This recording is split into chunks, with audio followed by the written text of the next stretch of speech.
தஞ்சாவூர்லேயும் அறுபடை வீடுகள் இருக்குது. அதில் நம்ம திருச்செந்தூருக்கு இணையான தலம் தான் இந்த பூக்கார திருக்கோயில்.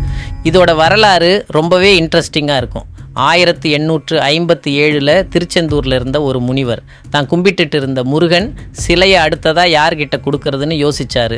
அப்போது முருகன் அவரோட கனவுல ஒரு பக்தரை அடையாளம் காட்டியிருக்காரு.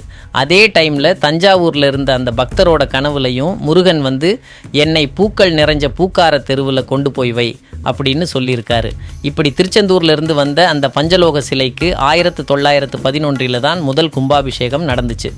கோயிலோட அமைப்பை பற்றி சொல்லணும்னா ரொம்ப அழகான ராஜகோபுரத்தோட கொஞ்சம் உயரமான இடத்துல அமைஞ்சிருக்கு.